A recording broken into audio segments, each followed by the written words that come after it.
వదినా, నేనే. ఏంటి ఈ టైంలో కాల్ చేసావు? గాయత్రితో కొంచెం అర్జెంట్ పని పడింది వదినా.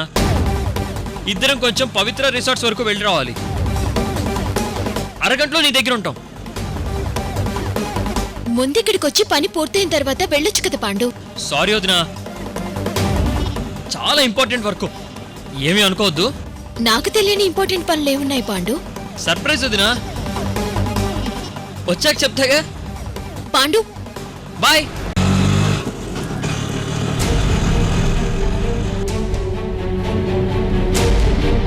ఏమైంది పాండుకి? ఇంత ఆనందంగా ఉన్నాడు. జాబ్ కానీ వచ్చిందా? జాబ్ వస్తే మాత్రం గాయత్రిని అక్కడికి తీసుకెళ్లడం ఎందుకు?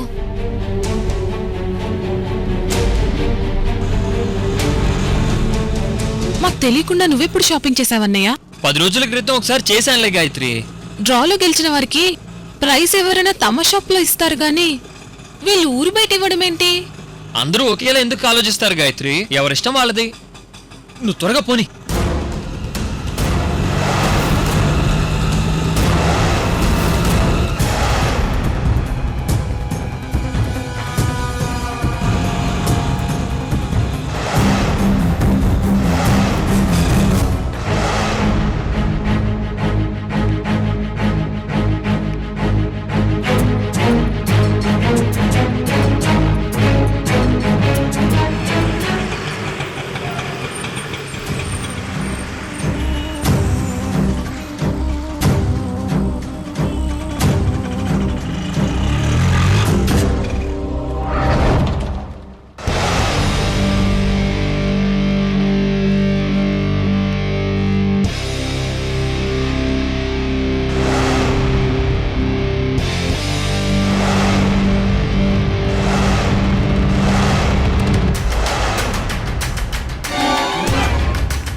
అన్నయ్య, చూడ్డానికి ఇదేదో గెస్ట్ హౌస్ లా ఉంది.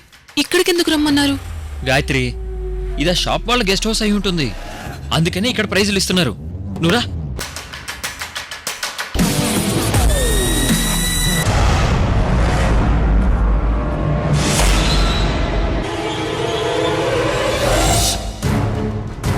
బాస్, ఏంటది? సెకండ్ ప్రైజ్ కింద నేను బంగారం గెలుచుకున్నాను.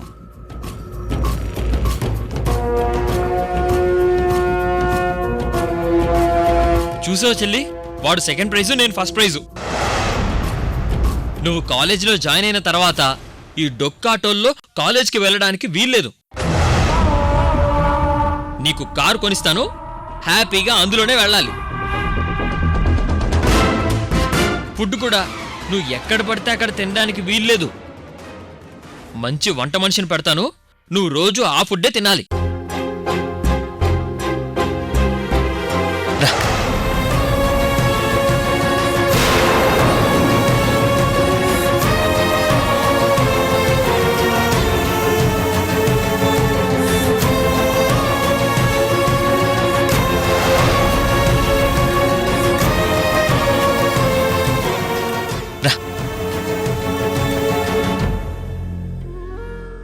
మీరు?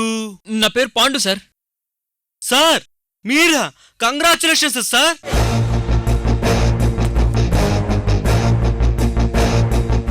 Welcome welcome welcome. ఈరోజు మీరే మా విఐపి సార్.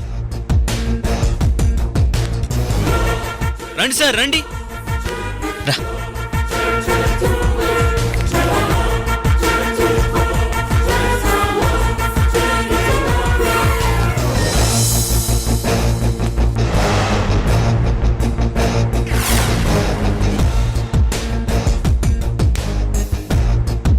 రండి సార్, రండి. సార్, ఈరోజు మీరు మాకు స్పెషల్ గెస్ట్ సార్. అందుకే మీకోసం special arrangements with foreign brand. Madam, మీకు సపరేట్ మేడం కూల్ డ్రింక్స్. అన్నయ్య వద్దన్నయ్య, మళ్ళీ మనం కాలేజ్కి వెళ్ళాలి. ఇప్పుడు వద్దన్నయ్య. నా కోసం స్పెషల్గా అరేంజ్ చేశారంట గాయత్రి. నేను వెళ్ళకపోతే ఫీల్ అవుతారు. పైగా ఫారిన్ బ్రాండు, అస్సలు వదులుకోకూడదు. కొంచెం కొంచెం అంటే కొంచెం తాగి వచ్చేస్తాను. నువ్వు ఇక్కడ కూర్చో, కూర్చో కూర్చో కూర్చో. 1 minute మేడం, కూల్ డ్రింక్ పంపిస్తాను.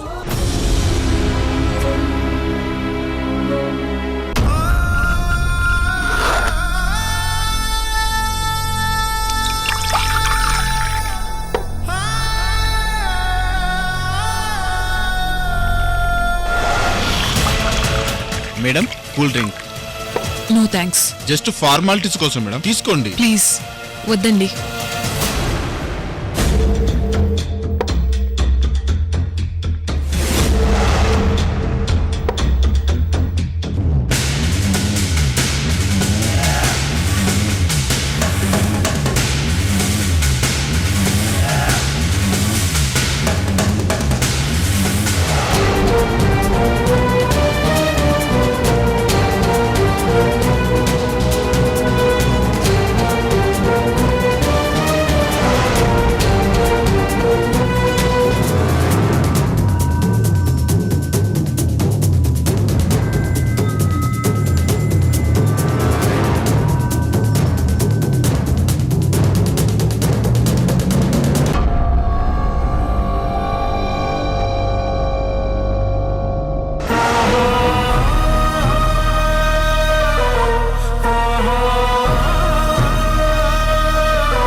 అన్నయ్య,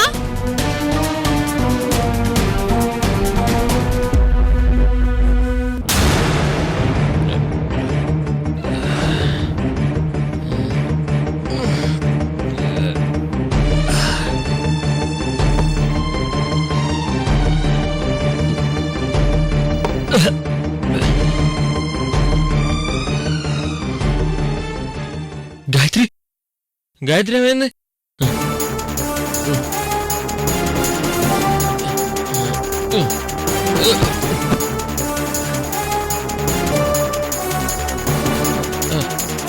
చెల్లి, గాయత్రి, గాయత్రి.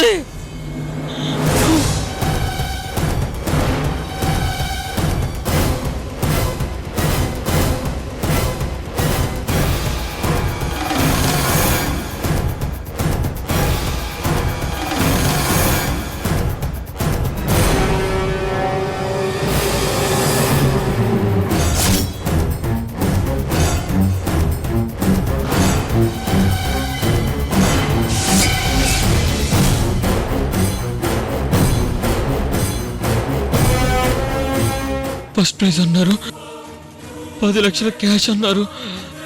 అంతా మోసమేనా? నన్ను మోసం చేయాల్సిన అవసరం ఎవరికుంది? గాయత్రి ఎక్కడికి వెళ్ళింది? చెల్లి, చెల్లి, వచ్చినప్పుడు అంతమంది జనం ఉన్నారు, ఇప్పుడు ఒకడు కూడా లేడండి. అంత మాయలా ఉంది. చెల్లికి ఏమైంది? పాపం తాగొద్దని బతిమాలి చెప్పింది. పిచ్చదని వెనక ముందు ఆలోచించుకోకుండా దొరికిందని తాగేశాను. నా మీద కోపం వచ్చి వెళ్ళిపోయిందా? గాయత్రి, చెల్లి, చెల్లి.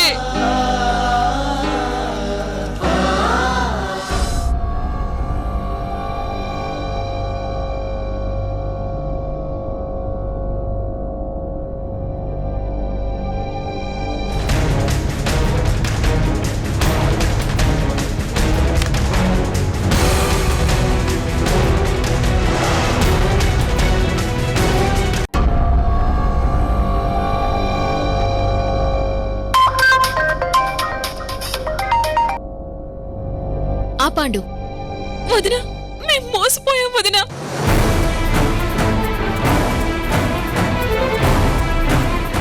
గాయత్రి ఏమైంది?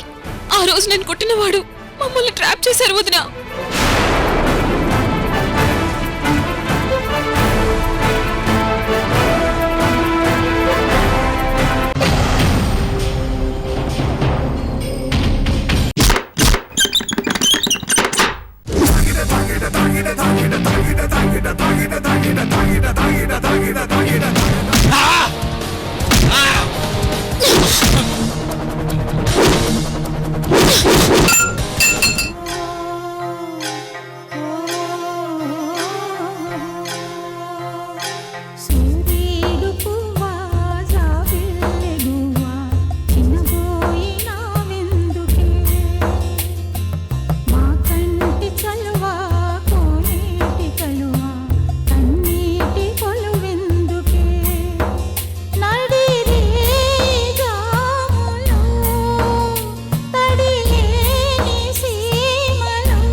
రిసార్ట్స్ దగ్గర ఉన్నప్పుడే నాకు ఫోన్ చేసి ఉండాల్సింది అర్పిత. చుట్టూ ఉన్న అన్ని పోలీస్ స్టేషన్ని అలర్ట్ చేసి ఉండేవాణ్ణి. ఆ టైంలో నా మైండ్ అసలు పనిచేయలేదు పాల్గొన్ గారు. గాయత్రి నేను ఇద్దరం షాక్ లో ఉన్నాం.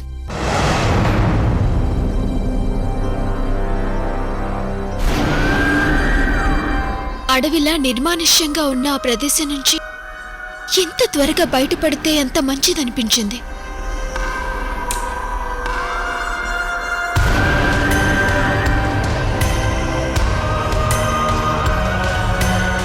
ఆ రాస్కల్స్ పారిపోగానే పాండుని కూడా పట్టించుకోకుండా గాయత్రిని తీసుకొని రోడ్డు మీదకొచ్చేశాను. దొరికిన ఆటో పట్టుకుని గాయత్రిని హాస్పిటల్కి తీసుకువెళ్ళి అక్కడ ట్రీట్మెంట్ చేయించి గాయత్రిని ఇంటికి పంపించేశాను.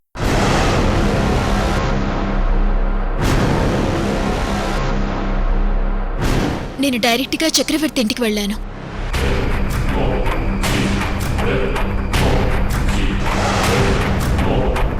ఒంటరిగా వెళ్ళి చాలా రిస్క్ తీసుకున్నావు అర్పిత.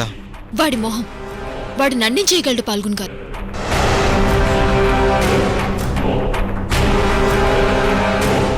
వాడు ఎంత పెద్ద డౌన్ అయినా ఒక ఐఏఎస్ ఆఫీసర్ మీద అటాక్ చేసేంత మూర్ఖుడు నేను అనుకోను. కానీ మన జాగ్రత్తలో మనం ఉండాలి కదా. ఓ 10 మంది పోలీసులతో వెళ్ళుంటే బాగుండుండేది.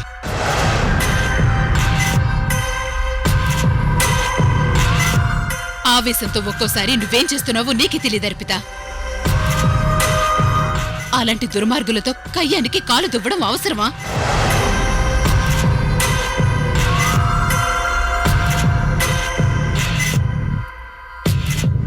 అమ్మా నువ్వు ఊరుకో. ఆ సమయంలో తన ప్లేస్లో ఎవరున్నా అదే చేస్తారు. ఆ పాండు నాకు ప్రైజ్ మనీ వచ్చింది, లాటరీ తగిలింది అని ఎగిరినప్పుడే అనుకున్నాను ఇలాంటి దరిద్రవేదో నెత్తి మీదకి తెచ్చుకుంటాడని.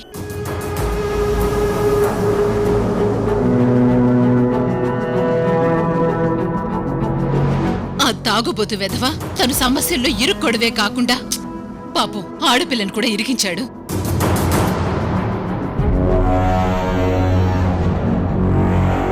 అమ్మా నువ్వు ఒక క్షణం ఆగుతావా? అసలే గాయత్రి ఏం జరిగిందో అర్థం కాని షాక్లో ఉంది.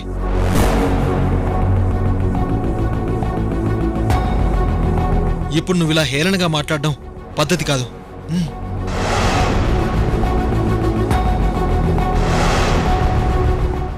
అమ్మగారిని ఏమనొద్దన్నయ్యా, తప్పంతా పాండు అనేదే. 10 లక్షల ప్రైజ్ మనీ అనగానే గుడ్డిగా నమ్మేసి నన్ను గెస్ట్ హౌస్ దగ్గరికి తీసుకెళ్లాడు. ఊరు చివర ఆఫీస్ ఎందుకుంటుందని నేను డౌట్ పడ్డా వినలేదు.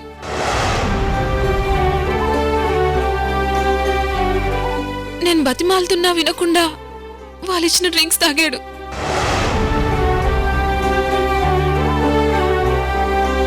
గాయత్రి మన సంరక్షణలో ఉందని తెలిసి కూడా ఆ చక్రవర్తి కొడుకు ఇంతకు తెగించాడంటే వాడిని ఎట్టి పరిస్థితుల్లోనూ వదిలిపెట్టడానికి వీల్లేదు.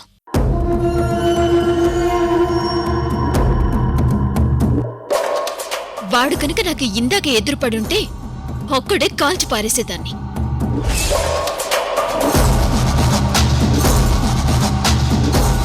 సమస్య లేదర్పిత. అలాంటి పశువులు సమాజంలో స్వేచ్ఛగా తిరగడానికి వీల్లేదు.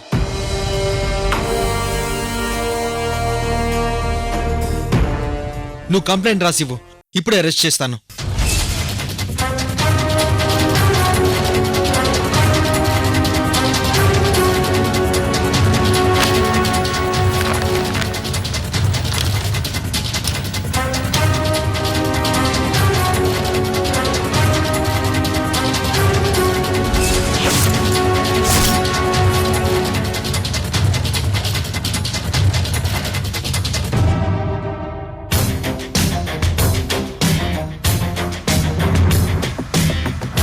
పాల్గొన్, ఏంటమ్మా?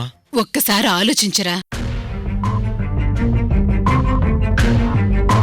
ఏంటమ్మా ఆలోచించేది? ఆ చక్రవర్తికి ఎంత పలుకుపడుందో నీకు తెలుసు.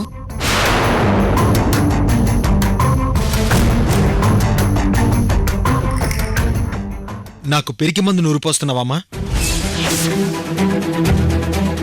ఆ చక్రవర్తి మంత్రి అయితే నాకేంటి, మహారాజు అయితే నాకేంటి? తప్పు చేసిన వాళ్లకు సంఖ్యలు వేయలేనప్పుడు నాకు ఈ పోలీసు ఉద్యోగం అనవసరం. చెప్పమ్మా, జాబ్కి రిజైన్ చేసి చేతగాని వాళ్ళగా ఇంట్లో కూర్చోమంటావా?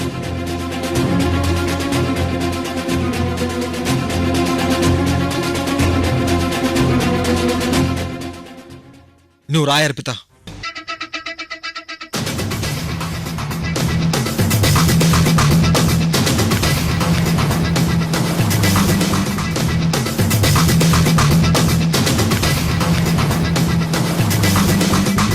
పాల్గున్ గారు, మీరేం చేస్తారో నాకు తెలీదు. ఆ దుర్మార్గులు 10 ఏళ్ల వరకు బయటి ప్రపంచాన్ని చూడ్డానికి వీల్లేదు.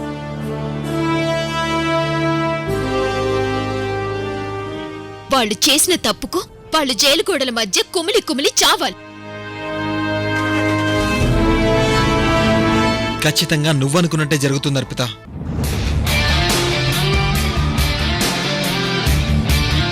ఏ సెక్షన్ వదలకుండా కేసుని స్ట్రాంగ్గా ఫైల్ చేస్తాను.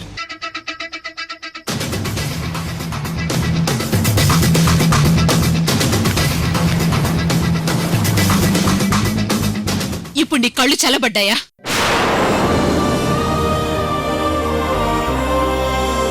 నా కొడుకు పోయి ఆ చక్రవర్తితో పెట్టుకుంటున్నాడు.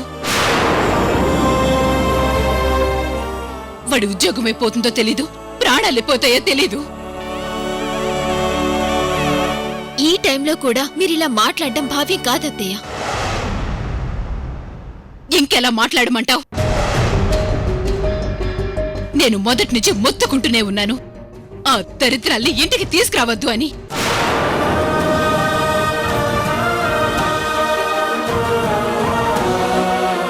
విన్నావా? అన్నా చెల్లెళ్ళిద్దరూ కొంపకి గుదిబండల్లా తయారయ్యారు.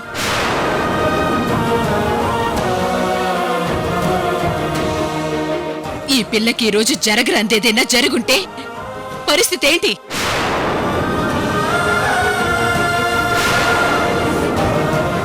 కేసులు, పోలీసులు, మీడియాలో పనికి మాలిన పబ్లిసిటీ, మన కుటుంబం పరువు, ప్రతిష్టలు, గౌరవం మొత్తం బజాను పడుండేవి. అత్తయ్య, మీరు చాలా దారుణంగా మాట్లాడుతున్నారు. అవును, నా మాటలు మాత్రమే దారుణం, నువ్వు చేసేదేది దారుణం కాదు. కళ్ళెదురుగా సాటి ఆడపిల్లకి ఇంత అన్యాయం జరుగుతుంటే, తను ఇంత బాధపడుతుంటే మీరు స్పందించాల్సిన పద్ధతి ఇదేనా అత్తయ్య?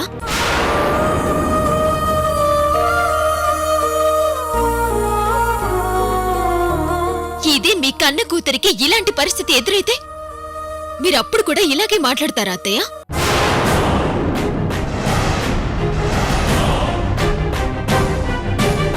అర్పిత, నా కూతుర్ని తక్కువ చేసి మాట్లాడుతున్నావు. నేనెప్పుడూ ఒకరిని తక్కువ చేసి మాట్లాడనత్తయ్య.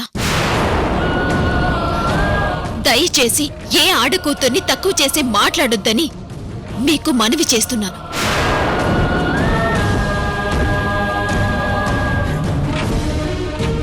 అర్థం చేసుకునే వాళ్లకు చెప్పినా ఒక అర్థం ఉంటుంది గాని నీలాంటి మొండి ఘటాలతో ఎంత వాదించినా వేస్టే. ప్రపంచంలో ఉన్న చెత్తనంతా నీ తల మీద పెట్టుకుని మోస్తుంటావు, అనుభవిస్తావు.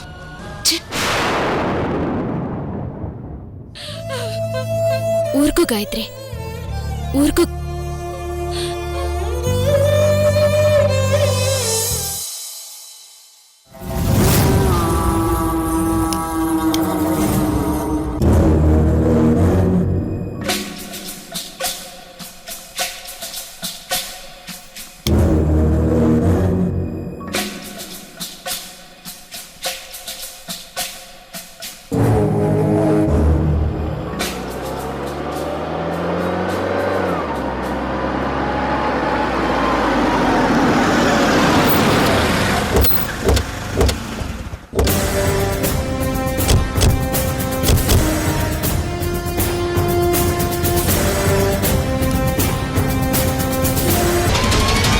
అన్నయ్య,